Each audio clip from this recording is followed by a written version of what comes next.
All right, we are live finally. Welcome. Good afternoon, Mila. Good afternoon. It is 12 p.m. on the East Coast and 11 a.m. on the Central Time. Yeah, Wisconsin is Central Time. Central Standard Time. Yeah, there you go. Well, wherever that you're joining from, welcome to another episode of Heartship, the now of leadership and us. Right? Leadership is present in every facet of our lives, and it either pushes us forward, makes us stagnant, or it propels us to digress. The way we lead at home, in schools, at the workplace, in our communities, and at a larger scale in our nation must focus on a very key factor, that is to lead people with a heart into liberation, sustainability, and growth with equity. Right, Annalie, that's our mission on Right, this right. podcast. Always for equity. Yes. So, as some of you already know, Annalie and I met in our university days back in 2010. Long time ago. Yeah, 11? Yeah, 11. yeah, 2011. And it's amazing how both of us have always been involved with equity and social equity at that, and finding voices, enabling voices on campus, and then somehow 10 years later we are here doing the same thing on our podcast. So how has it been for you during the quarantine? It's week 6. I know. I was doing the math yesterday, and I was trying to figure out, how long have I been in quarantine for? And it's been a while, and I don't know when the end is coming, but I think it's really reaffirmed because this weekend in Brookfield, which is like a wealthier suburb of Milwaukee, they protested because they said that this quarantine right now is akin to like slavery, and how they felt like they were being like totally like oppressed and all these things. And it really makes me think about, how do we see the world? Do we see the world as just us in our lens, or do we see the world as like the community and all of us? So when I think now, it just really reaffirmed why I'm still staying in quarantine. It's stressful, but I'm like, there's people who, don't have healthcare during this time. There's people who, are, have compromised immune systems, where this will really take a lot out of them. There's babies who aren't ready to do this. So I'm like, it's not just me. It's not just, it's all of us. And that's what really made me think this weekend. I was like, you know what, I'll stay in quarantine now until June. Right. Because it's better for everyone else. You mentioned something about, people are relating it with slavery, and over the past few days, I've been talking with a lot of people, a lot of my friends, and we've been discussing about privilege. And privilege is such a highlighted topic that comes on in a recurring cycle. But let's talk about privilege with our guests and how that is related to our topic today. We could be discussing about gatekeeping, right?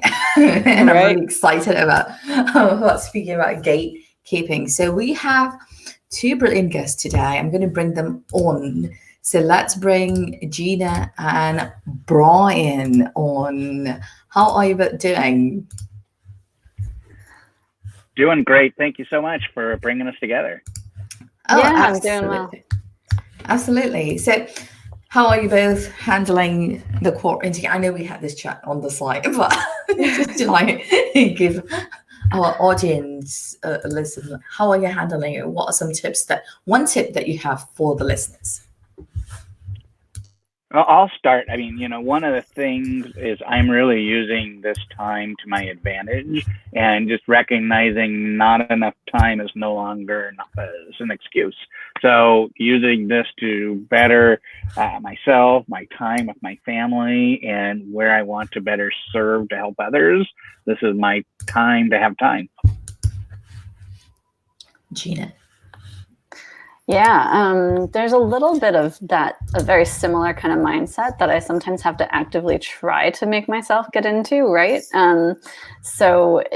I said, and it's funny because I heard Mila and Annalie talking about, oh, you can see my dog walking in now. That door doesn't close. Hi, Lucy. Please be quiet. I'm in the basement. She can't see outside, so we hopefully won't have a lot of barking. So like it's real life, right? Like that's Mhm. you can't get out of it right now. Like people are seeing your background, people are seeing where you are. There's the dog, there's the kids, there's teaching as well as parenting, because I have 2 kids who are 11 and 13. But for me, I think the biggest struggle personally is just distraction, right? Like no matter what I'm doing, I find it more difficult now than I did, in February or January to like be in the moment, whatever that moment may be. So that's what I've been struggling with, but also trying to reassess and remind myself of like the reframing of how like this is so that both we and everyone around us can stay safe. Those are really great tips and points that you all share. Being in the moment, and that's such an important factor. And you're like, oh, everyone can see our background, and my dog walks in, but that's the reality. Yeah. That's the absolute reality that most of us fail to see. People expect. When I say people, at workplaces, managers, leaders, in our communities, people's friends, colleagues all have this expectation that you're supposed to show up in a certain way. Gina 2.0, Brian 2.0 at workplace, Annalie 3.0, or wherever. But they have failed to see how a person is, regardless of whether it's Gina 3.0, Brian 3.0, Annalie 3.0, you're still the same people at home. It's not like we are not robots, right? It's not like Apple, the latest version, throw away the old Brian. You are at home, you are everywhere that you show. And I think now more so than ever, people are realizing that, but still there's a huge gap in realizing that, people are in extended ways. Like, you say, oh, my dog just came in. It's like, but what if it's your child who just walked in? I don't know if all of you have watched that clip where a news broadcaster, was it a news broadcaster? Yeah, was being interviewed, and then his child walks in, and he was like, this was like years ago. But that's the reality. But today we are gathered to talk about a very important topic about gatekeeping. I know, Gina, you are helping organizations build a happier workplace. And Brian, you're committed to helping organizations to create limitless value through leadership building. And both of you have been involved in helping organizations adopt sustainability with the focus of people. I know, Annalie, you are an educator and research scientist, and just scientist. I'm just going to call you a scientist. That's why we connected. Like, I'm a cultural scientist, she's a political scientist. But I want to talk about, with everything that is going on, are organizations more open to communicating? Because gatekeeping, that's the topic that we're going to discuss about. Gatekeeping has been inherently present in every facet, not just workplace, right? I feel that leadership, if any place of leadership, that's gatekeeping. So let's start with what is gatekeeping? What does it mean? Would you like to go first? Yeah, I mean, the definition that I actually look at it is division, actually, because gatekeeping is they're there and someone's here, and then there's a barrier between the two of them. So I think anytime that exists, there's a gate. And anytime there's internal competition or comparison, there's now a gate, whether or not that's internal or externally focused. I think that's an excellent definition. And I'm actually going to be honest here and say, Mila, I thought it was funny that you wanted me to be on the podcast about gatekeeping, because I actually find it kind of difficult to define. And I think that's because I usually focus on the internal experiences, right? Which are so easy to rationalize or sort of second guess, or even maybe come up with after the fact, right? And I think that for me personally goes back to when I spent a couple of years doing equal employment opportunity work for the federal government. I was an employee with the Army, and they have so I did a bunch of different things there, but in terms of the complaint process, if someone files a formal complaint, And I don't think the process has changed in the basic way. Like, okay, you've got the complaint on its face. You assume that that's true, but then you go back into the leadership and you say, okay, this is what this person is saying. So tell me your side of it. And then that's where that gatekeeping can come in, because they may have a rationalization that sounds very logical, but I know that this person did not experience it that way, right? And so it becomes difficult because you're like, well, is that like really actively gatekeeping? Is that someone's privilege blinding them? If that's true and they're not aware of it, is that gatekeeping or is it not gatekeeping? It all depends on where you sit, I think. Interesting. Only, what are your thoughts on this? I'm kind of curious, Gina, when you're talking about like working for the Army, how do you think it kind of like, how does that gatekeeping work in like a big institution like that? Because it makes me think like that's something so colossal. Like I just almost like, it seems kind of so difficult to be able to really change like who is, the gatekeeper in such a big institution like that.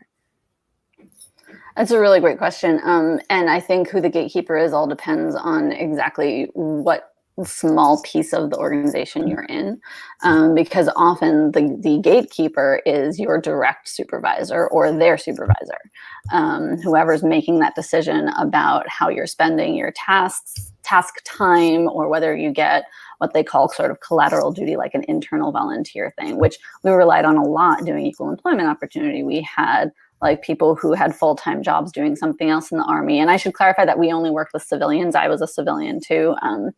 But they have a huge civilian workforce. And so it's sort of like, but that's like any large organization. It's like, who's really the gatekeeper? Is it actually like the C-suite in a company that employs 10,000, 100,000 people? Or is it your own direct supervisor who is maybe making some assumptions about what other leaders want in the organization, or just not, being equipped to sort of step outside of their own perspective to look at it from their direct report's point of view? It's interesting that you mentioned about, is it the C-suite level, or, who are the actual gatekeepers, right? And to your point, you mentioned about, the biases and from which perspective a person is sitting from. That makes sense. But at the same time, when we are creating an organization where we want transparency, where we want to have that trust, right? Build that relationship, to have a really solid foundation, right? How can we segregate, or how can we pinpoint or differentiate gatekeeping from like, what do you call that? The government use that high profile. I'm forgetting that name right now. Very, very, is it sensitive information that you're supposed to, right? How can you differentiate that? Because sometimes like sensitive information, as to if you're not authorized, you don't have access to it. But at the same time, like information that pertains to your organization or pertains to your people, let it be in businesses or even in a nation, right? I'm going to take this climate, for example. During the pandemic, so many information is being kept away from citizens. So many resources are being kept away from citizens, not just in America, but around the world. But some countries handle it much more better than some others. So is that really gatekeeping, or is it keeping away information just because it's sensitive, or is it because it's exclusive to certain groups of people within a community? So how can we really differentiate that? Well, I think one of the things you made me think about is sometimes people would say there's gatekeeping, but in actuality, the leader really doesn't know either. And so there's like this accusation that there's gatekeeping. And there's also, people want transparency, but then they also don't want information overload. And so, like I remember working on a project once and people were like, give me the status on it. I said, well, it doesn't involve your team. So we are protecting you by not sharing all of the updates because we think you wouldn't care. And it makes me think, I came from the healthcare background, and I heard this one thing about dehumanization in workplaces from a healthcare person, which makes me think about gatekeeping. And that is, a doctor cannot do a surgery or anything like that without consent from the patient, ever. So often in workplaces, we do things without the consent of the people who work. So when we think about transparency and information overload, maybe it's just a simple matter of getting consent. Do you want to know? Let me add you to the project update email list or the newsletter. So I think maybe that is something we can maybe think about. And I think the other piece is our ability to communicate. So when we have sensitive information, when we don't have all of the answers, so like if we're hurting financially as an organization, we don't want to just say anything and fuel fear, which is probably even more damaging until we know how to say things. So maybe we just need to improve our communication to be able to say, here's what we know and here's how we're going to keep you safe. And that might just be the only message you need. But so often we gatekeep because we don't know how the hell to say it. So we don't say it, which then people make up their own stories. So to add to that really quickly, I think sometimes, especially right now, if gatekeeping, one form of it is just holding back the information, leaders are also doing that because they're afraid to admit that they don't know what's going on and they don't know what the situation is going to be this afternoon or tomorrow or next week. Are we sheltering in place till June? Are we sheltering in place for a year? We don't know. So it's scary to leaders because I think we have that stereotype, at least in the US and maybe in other places around the world, that a leader has to always know what's going on, right? But that's not what people necessarily want from their leaders. They just want a little bit of authenticity and to see their own humanity reflected, I think.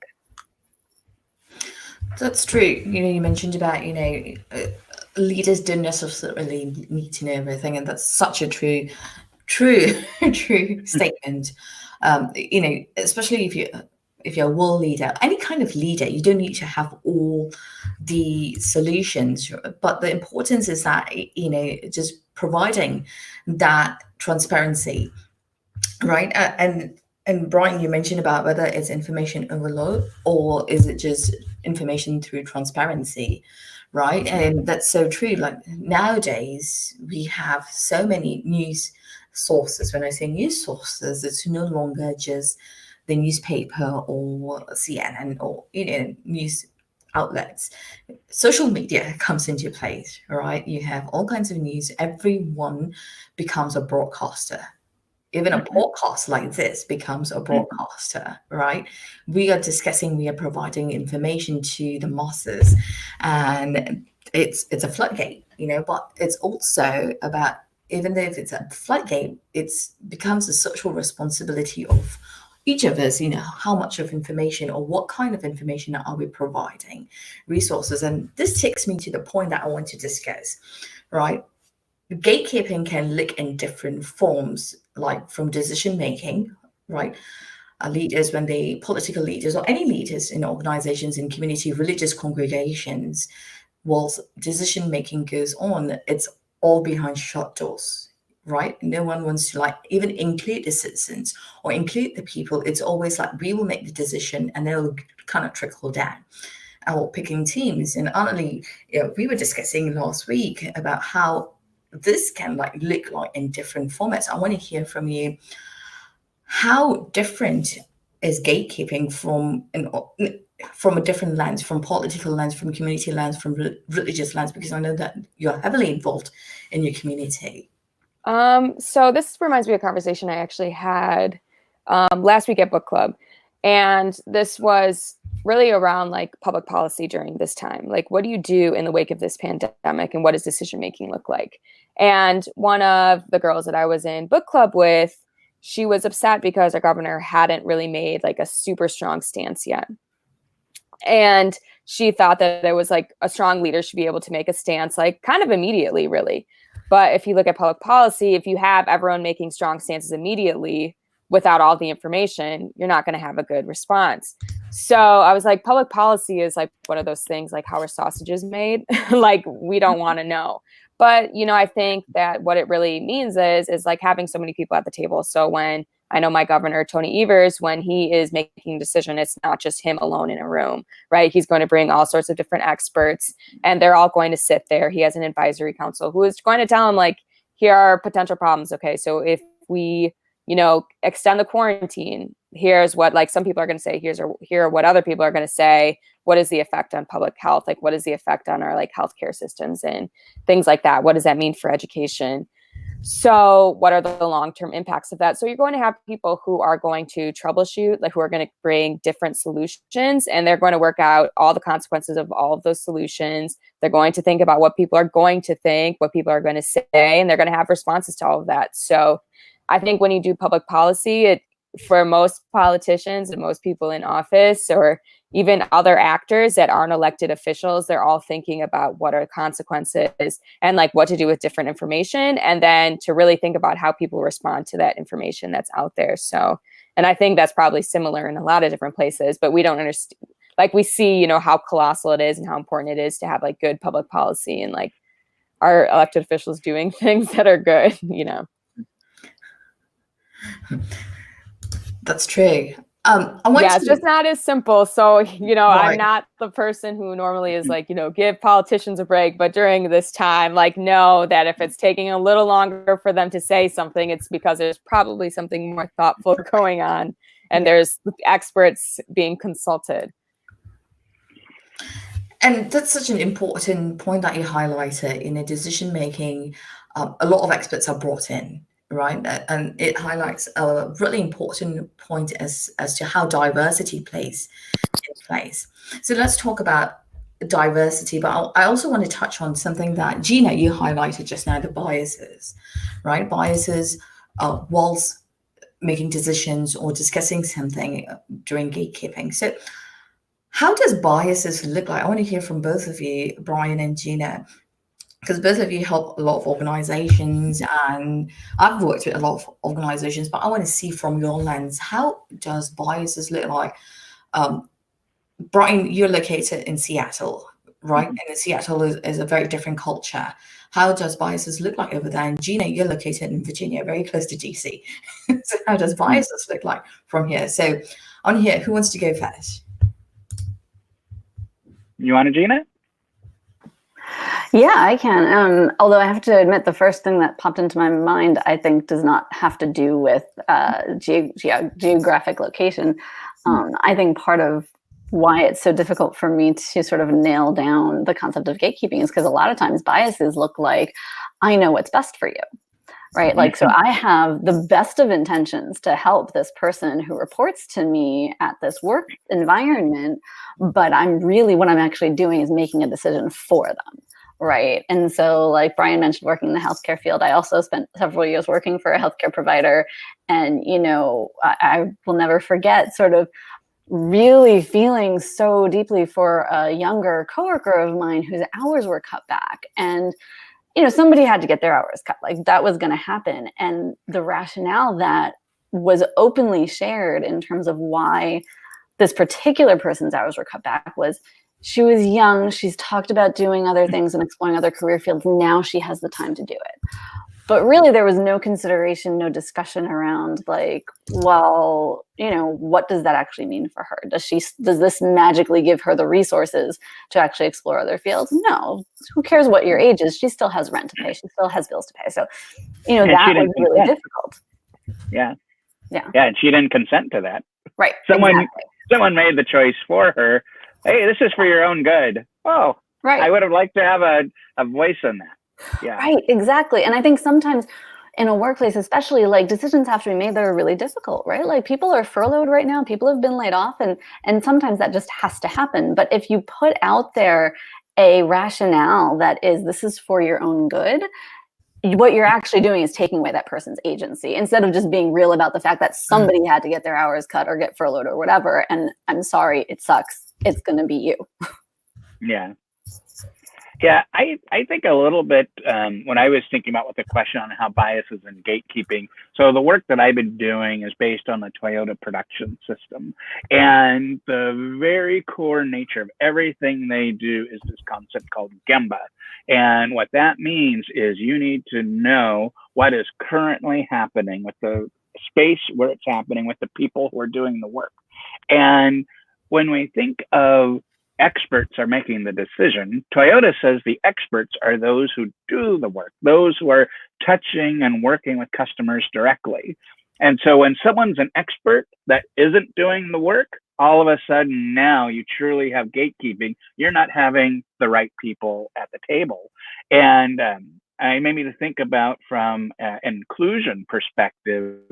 I listened to a couple of speakers lately who really have shifted my thinking and really thinking about even when we design our products. I can't remember who said this, but when you design a product, do you have people who have might have some form of disability? So that way you are building accessibility into your product instead of launching your product and then having to find a way to make it accessible later. So including the experts, those who use and touch or do the work, will then make your decisions much better. We get cynical when people are making decisions saying they're the expert, but they are basing their expertise off of maybe their experience 5 years ago, but conditions and situations have changed. They need to really use mindfulness and presence in what's happening today. And so the whole concept of Gemba is really mindfulness and presence of what's currently happening, because it's your current with the real people is their key to be able to get to progress. I love that you mentioned, how different experts are brought in, and when someone is not doing their job, they are contributing to gatekeeping. And Gina, you highlighted another important point as to how, someone who is brought in to make decisions. I have to stand up for a bit. Brought in to make decisions, and it's a matter of they're making decisions as in this is meant to be right for you. This is meant for you, right? But that begs a different question. I know, Annalie, you have done intense research, right? Like working backwards. As to what people want. So are we truly making decisions from a lens of what people want, or are we making decisions from the top down position as to let's make a decision and say this is right for you? And most of the times it does not work for people. I've seen it in a lot of organizations, Fortune 500 organizations, where they make decision and it's a trickle down and it does not work for people. Right? How can we combat that kind of decision? And it's so important to pivot. And I want to hear from all three of you the importance of pivoting, even when we have implemented it. And pivoting is so crucial to promote people's well-being in an organization or in a community or in a country.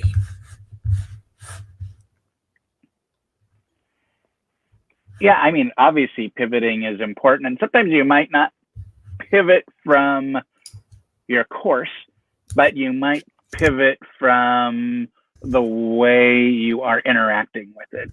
So, and I think part of that is recognizing, hey, we had to make, a lot of damage happens from I had to make a tough decision. So we made the tough decisions, but how can we help heal? How can we help be strong? How can we be the listening ear to be able to hear, how are you feeling in this realm of tough decisions? What do you need? What's the support? And I think that builds trust, and it's going to help give you a longer term satisfaction and engagement, and it's going to help make this tough decision era more successful. Brilliant. Yeah. Gina? I actually do think that pivoting could be a really valuable way to sort of recognize that, especially if the gatekeeping is coming from a place of unrecognized privilege, like that kind of internal bias where I didn't really think about the fact that someone else could be experiencing this time differently from me.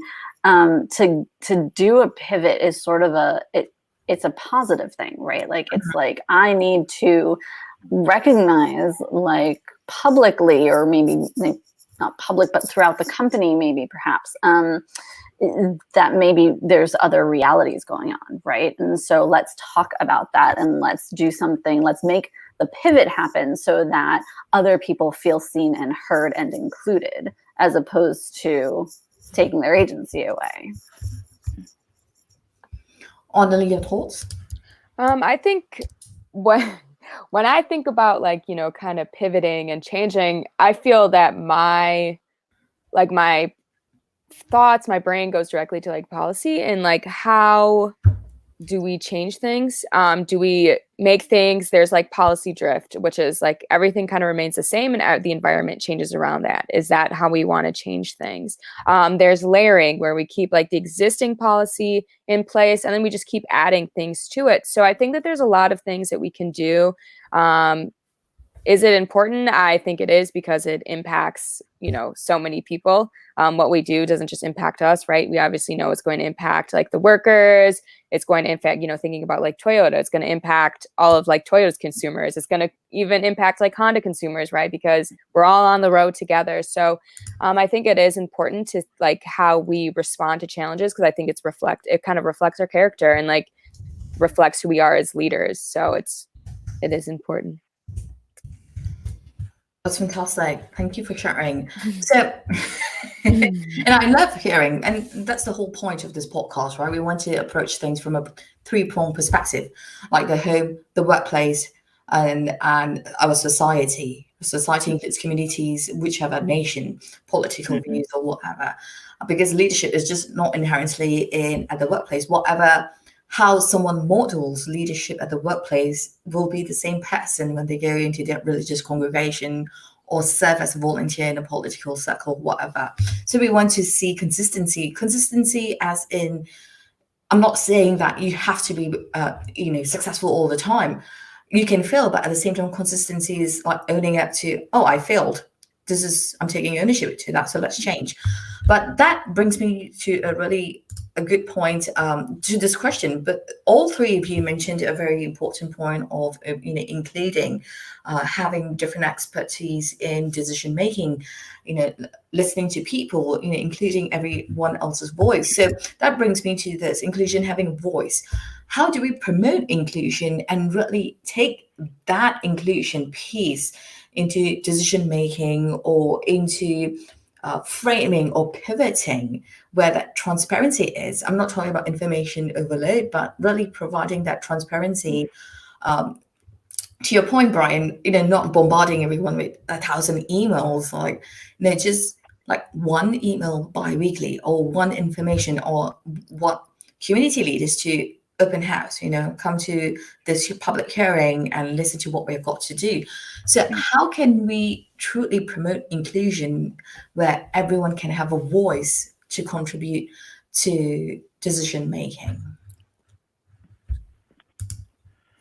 I think that's an interesting question. Like when you started, the first thing I was thinking about is I've been leading change for over a dozen years. And the reason why most people have problems with change afterwards is they say, who benefited and who lost? And if they feel like they're in the lost category and they were never talked to. So I always lead change to say, who's going to benefit or who thinks they're going to lose or who will lose in this. And then we need to go out and talk to them and include them as part of our change efforts, especially if some of their fears are things that we didn't include our majestic project plan, that maybe we need to go, oh my goodness, there's something we need to address that's not in this plan. So I would definitely say the people who would gain and the people who could or might think they lose with this, but it is challenging when you say, how can everybody be included? Because if you have a team that has nothing to do with the wins or the gains, I'm not sure. I mean, we have brought in outside voices to hear other perspectives, or even ask yourself, who isn't at the table?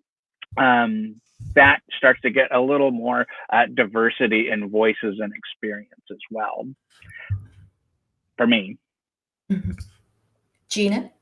I love that you mentioned at the end, Brian, who isn't at the table, because I think that is a key question to actually start with. Mm-hmm. And then when you go out and do the listening, you have to think about how you're listening, right? And so now most of the time I'm working with much smaller organizations than, the U.S. Army. Like I'm working with a lot of workplaces that employ from like as few as 10 employees up to a couple of hundred. And I train managers in how to listen, right? And teaching them that empathy is a learnable skill.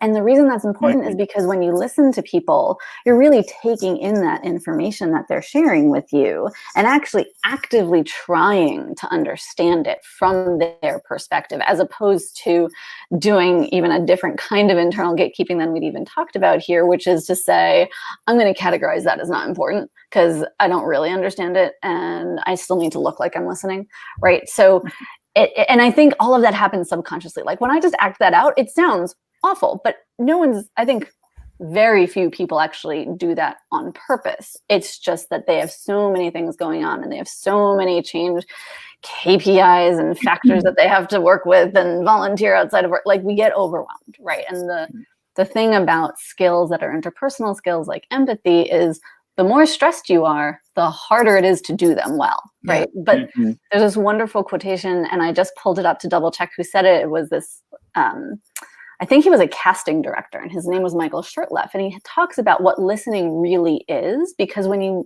watch actors, especially doing improv, but really any kind of actors, they are in this moment of listening to each other. And he talks about how you have to let it land. You have to listen to what the other person is saying, but you have to actually wait a beat and let it land within you and then respond to it, right? So it's not a reaction and it's not like a calculated response, but it's just a genuine kind of like, wow, so that's your perspective. What am I going to do with that information now in a way that really helps you to understand that I get it?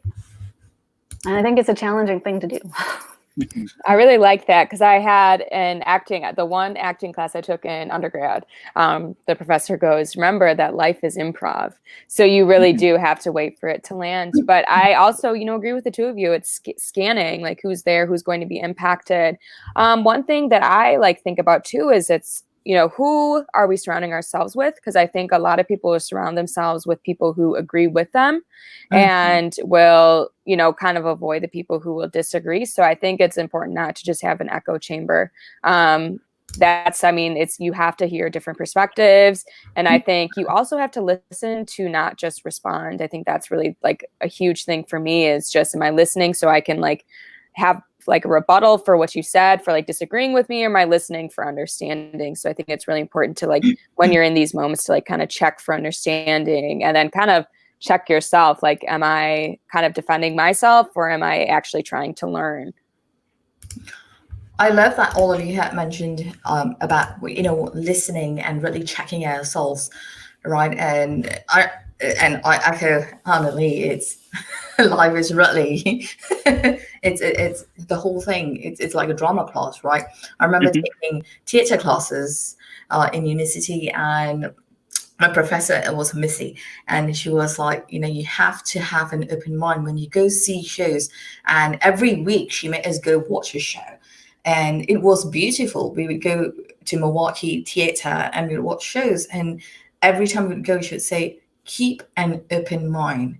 Your mind is a blank canvas. So the person next to you will assimilate it differently than yours. That does not mean he or she is right or wrong. It's the opposite in perception, how they are taking it in. And that's so true. And we hold our biases. That brings me to this next question, right? We were talking about wins and losses. Brian, you mentioned about who isn't at the table, and that's such an important highlight. That's the invisible becoming the visible right now. Who isn't at the table? And that is directly correlated with gatekeeping as well. Gatekeeping is just not about holding information. Gatekeeping is about who is not being included at the table, whose voices are not being included. It's segregating, and it's so inherently present at the workplaces, right? We have these diversity efforts when we need to meet a quota to hire a certain number of people, POCs, or disabled people who are veterans, to meet all these check boxes, and yet we refuse to give them a place at the table. And we say narratives, we create narratives like, he is not ready yet, or she's not ready yet. And Mhm. females are scrutinized more than ever. Even within the female population, there's racial segregation as well. If you're a female Caucasian, you are looked at as more confident. If you're a female immigrant with an accent and looks a certain way, or who is a Muslim, you're kind of like pushed down onto the caliber way at the bottom. Mhm. So on the barometer, you're gauged lowly. So that is part of gatekeeping as well. And I want to highlight this point. Gatekeeping is just not about holding information. To all three of you's point, gatekeeping is also about missing the voice, who is not being included in those spaces.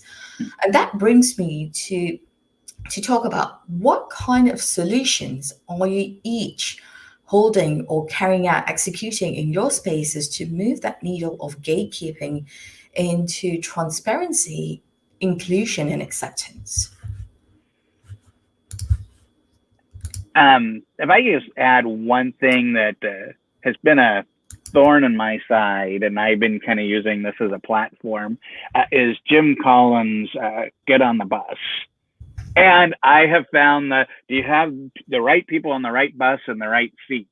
And while you absolutely need that, you also have to invite people to the bus and also recognize, give people the chance to be able to know what it would take for them to have a seat.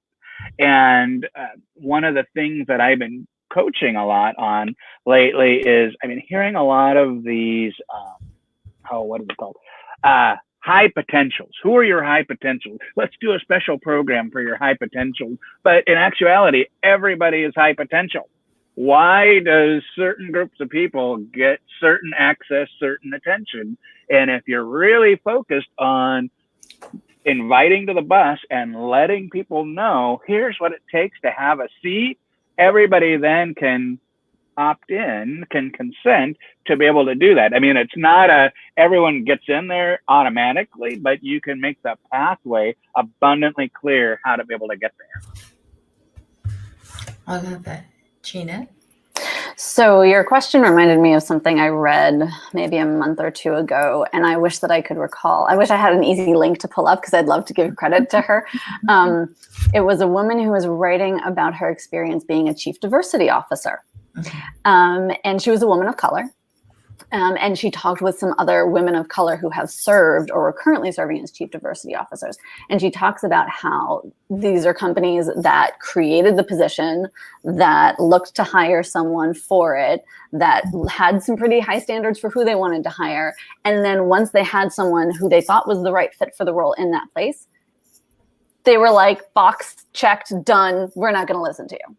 And every time information was shared that you would expect from a chief diversity officer about how the company is doing on diversity and inclusion, it was just like, yeah, but just go fix it. Or, well, that's not really a problem. And these kinds of attitudes that were like, you're clearly not listening. Like, you did the work of hiring someone for whatever reason that you had to do that. Maybe someone outside of your company suggested that you needed this, but you're not actually interested in change. So I think part of diversity and inclusion and really including people is not just listening to them, but understanding that truly listening might mean that you have to make some changes, either personally within yourself or for the company that you're leading. And I know that that's difficult, but that is how we create wonderful workplaces where people want to be there, they're happy to be included, they're not just showing up solely for the paycheck, because if that's their sole motivation for coming into work, they're not going to be as motivated to do well and achieve as if they're actually engaged and happy there as a worker. So for me, that still comes back to this idea of listening really well and having empathy. But doing that means you have to be willing to change yourself too. Which makes me think, don't just hear, but you also have to do. Like, so often we hear good advice, but we don't actually follow the advice. You're hearing feedback, but you're not changing anything with the feedback. It means talking was just for talking's sake. Yes, exactly. That's so true, and you highlighted a very important point, Gina. A lot of organizations do hire chief diversity officers. They meet all these check boxes, right? And they do not take their input. I've seen in organizations where when you are considered as a diversity person or a person of color, even though when you hold high ranks, it's tokenism. You are considered as tokenism. It's like saying, I'm not racist, I have a black friend. I'm not racist, I have a Jew friend. That is being racist. That is, you are validating how biased you are, but just by saying that statement. And that's how I see organizations doing this. Let's hire a POC and let's treat them as though they are an isolated aspect of this organization. It's not like this is the organization. In olden days, you have the outhouse, the toilet is outside. You have to walk outside, and that's how I see diversity. It is treated as though it's an isolated team that then becomes tokenism, and it's not isolated. In order for an organization or any community of practice, when I say community of practice, let it be nations, congregations, religious congregations, your home, it's a community of practice. Any business is a community of practice when you have more people coming together and practicing together. It's all of those. You need to include diversity. Like, diversity is just not like having different people, but it's also about challenging ourselves. To Annalie's point, is like, what is making us feel uncomfortable? It's not about having people who agree with us, and that does not promote diversity. I think it's so true. We do gravitate towards people who agree with us. We do gravitate towards people who think like us, and that is something wrong. I'm not going to say there's nothing wrong. That is something wrong. The more you mix around with people like exclusivity, right? And this goes on LinkedIn as well. This goes on in social media as well. You tend to associate yourself, especially on LinkedIn. I'm going to associate myself with a person with a CEO title. I'm going to associate myself with a person who's got 15,000 followers. I'm going to associate myself with this person who gets 200 likes and 200 comments on their posts, right? And you are associating with someone who's exclusive and not inclusive. And that needs to happen. That's the change that needs to happen. Diversity does not need to be isolated. It needs to be integrated, where acceptance needs to be aligned with all three of you have highlighted, listening. So before we go, what kind of tips do you have for listeners out there? Like, what micro actions can we take to really catalyze that diversity aspect into, let's really not gatekeep, but include people?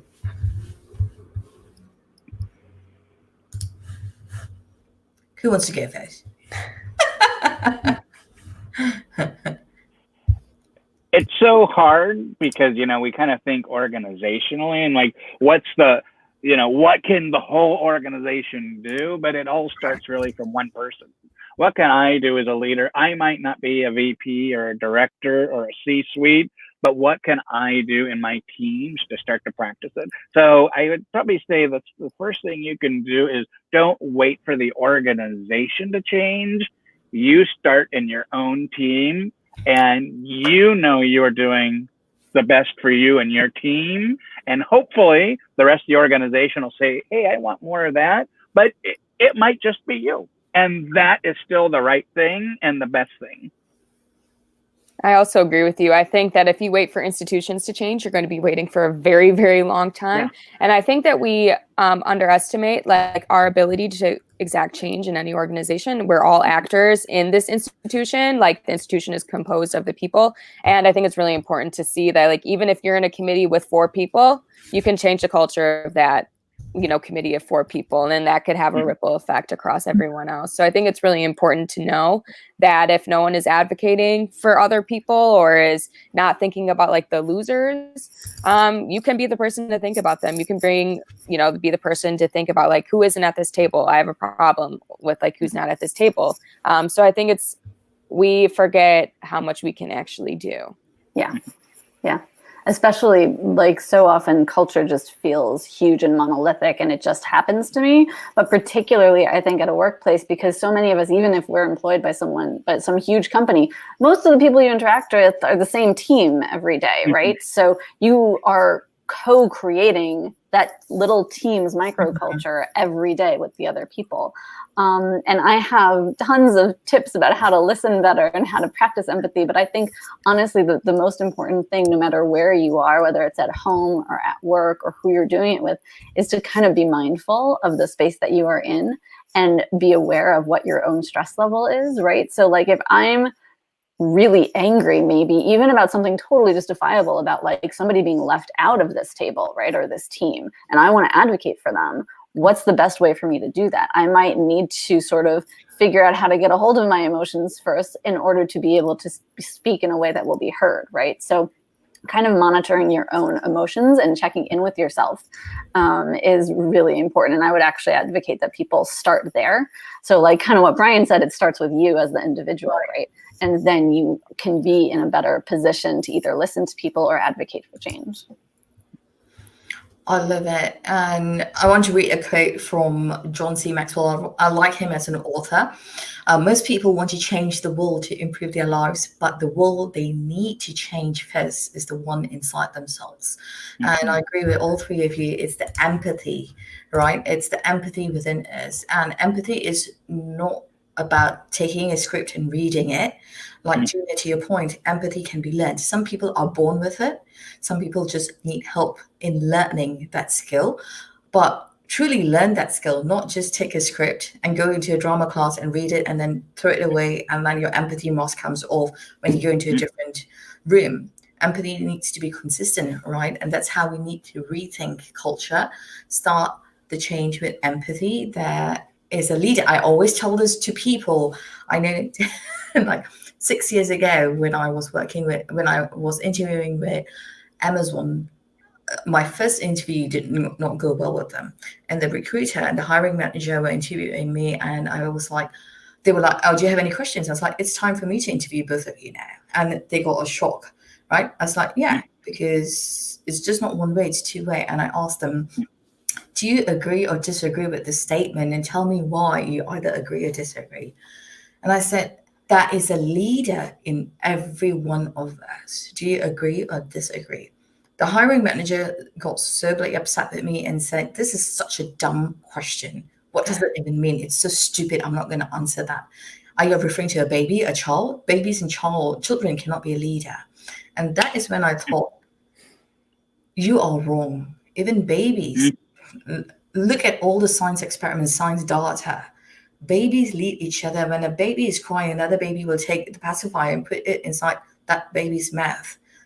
That's leading with empathy. A child falling down at the playground and another child coming to this child's rescue. It's leadership, leading with empathy.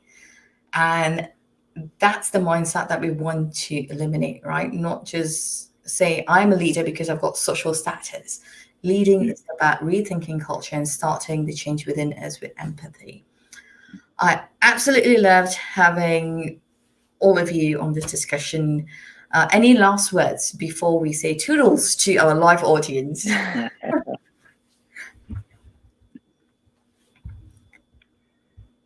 I will say one kind of bonus tip for listening. The next time that you have to listen to someone, whoever it is, whether it's in Zoom or phone or in your home, listen without distraction. Shut off your computer, put your phone in Do Not Disturb, spend 10 minutes just listening to understand them. Just start with that. I'll build on what Gina said, and I'll do a listening tip as well. I'm a recovering actor and theater director as well. And so much of what I have learned on the stage is way better than anything in my MBA program. And so when you listen for what isn't being said. Listen for the intention and the words that aren't being said and seek that out. I love it. It's listen with your eyes, not just your ears. I absolutely love it. Thank you, Bit, for being here on Heartship. Am I pointing the right way? Yes. Heartship. Yeah. Okay.